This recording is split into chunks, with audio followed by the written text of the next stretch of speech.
Hi, I'm Davina MacKail, Hay House author and Feng Shui expert with over 20 years of experience. Been teaching this subject for years, and its power to simply transform lives still continues to blow me away. It's a wonderful subject. It's about the art of balancing and harmonizing your home through the transformation and harnessing of qi, the energy flow that we're all steeped in every day.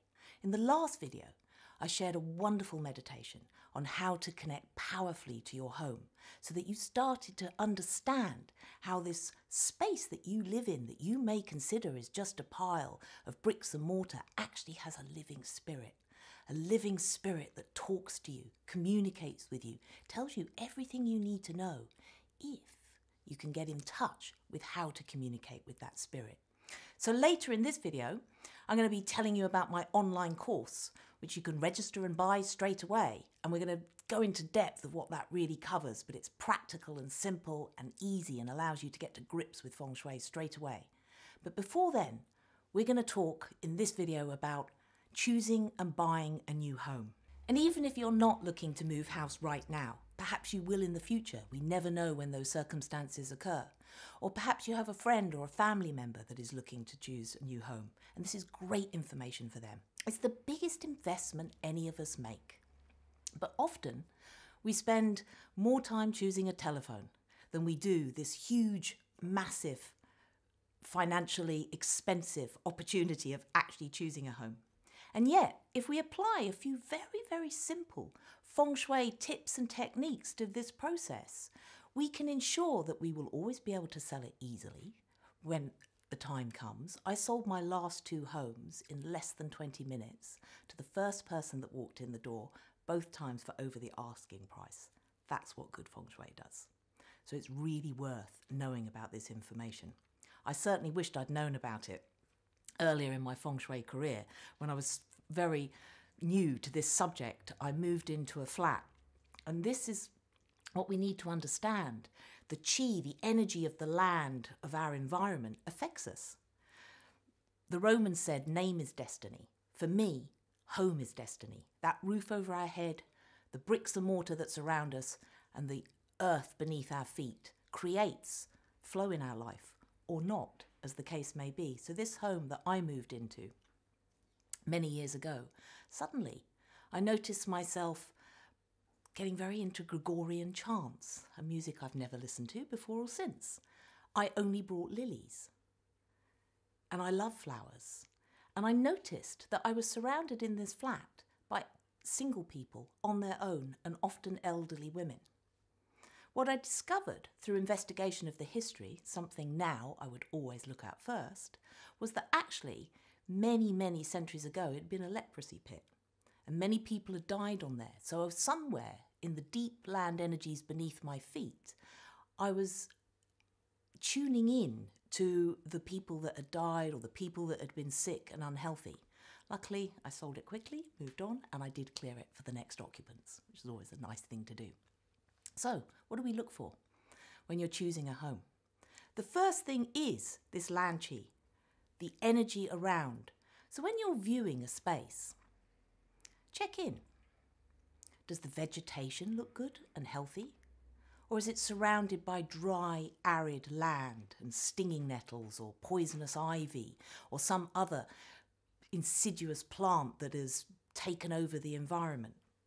Is it next to a landfill site or a cemetery where the energy is way too passive in order to encourage good, vital energy in terms of our lives? Just look around. Are you next to an electric substation? Are there phone masks nearby? Does it feel like, yeah, this is vibrant, alive, the land energy has got vitality in it, things are growing well?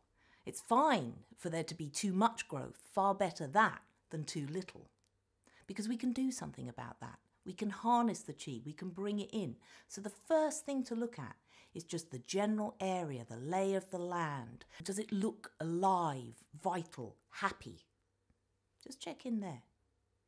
The next thing, we need to imagine what it would be like if that home that we're considering was placed in a kind of armchair position. This comes from the form school of Feng Shui. So you want to look at the back of the property first. That's the back of your metaphoric armchair. And this is called the turtle in terms of Chinese. So is your turtle strong? Do you have a fence, a well-built fence at the back of your garden? Or are there trees or a hedge creating a boundary? Or is there a railway line that would create destabilisation and difficult energy in terms of keeping on track in your life? You want the qi, the energy that comes in through your front door, to circulate and be contained by your back garden, by that area, that boundary around your space. Stand at the front door looking out. This is your future. It's what you're growing into. Is it a pleasant, wonderful, aspirational view? Is it attractive to the eye? Do you feel like you're being pulled forward into your future, into something exciting, something that you can grow into? And you can still live in a terrace street, but see if that view across the road looks well kept, well looked after, window boxes, hanging gardens. So these people looking after it, is your future being taken care of? These things are important. If you stand at the front of the house, looking directly at the front door, look to your right. What's there? This is what's called the dragon part of the house, and it tends to have the more yang, masculine energy. So if you look towards your dragon, is it protected? This is the area where it's good to have a garage, or if you have to have the bins anywhere near the front of the house, this is a great place to store them. But does it look protected from that side? Is there a wall or a fence or a boundary that's just keeping the energy contained? And now look to the left. This is known as the tiger, the feminine, receptive, yin energy. Perhaps a flower bed or lower hedging, but you certainly want the tiger to be a little less high than the dragon. You want that balance between those sides. Sometimes this can be done just through an architectural design, such as a chimney on the right-hand side, denoting that more yang, masculine element. And notice where you are in the street. The best placed houses, I know estate agents always like to be on the corner plot or people buy because they think it's a better investment because you have more garden. But actually in Feng Shui terms, you want to be somewhere well placed in the middle of the street. So you have equal dragon and tiger energies. Because otherwise, if you're towards the dragon side, you can have more masculine energy. Or if you're towards the tiger side, you can have more feminine energy. And that will benefit the male or female in the household, depending on which side of the street that you're spending more time in or have more space with. So just be aware of this armchair position. Look at the home.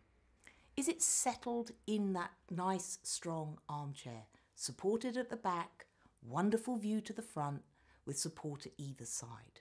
That basic Feng Shui placement is really key, along with those wonderful energies. And the third thing that is really worth paying attention to is, what qi are you buying into? What is the predecessor qi of this house? Who lived there before? It's the estate agent's three nightmares: debt, death, divorce. Estate agents know this. They may not understand why, but they always know that houses that have that history will be more difficult to sell, that they normally have to drop the price, that things are very difficult. I remember a house, just to give you an idea of this, and to really know that your first experience of a home when you walk into it is well worth paying attention to. So there was a woman that called me in, and she'd bought a house where a murder had taken place, but she didn't know this. So when I came to her, and everything had gone wrong in her house, they were on the verge of bankruptcy when they brought me in. So I asked her, I said, so when you first came here, what did you think? What did you feel about this house? She said, oh, I hated it. So of course I was curious. I had to ask, why did you buy it? And she said, it was a good investment. It was close to my children's schools.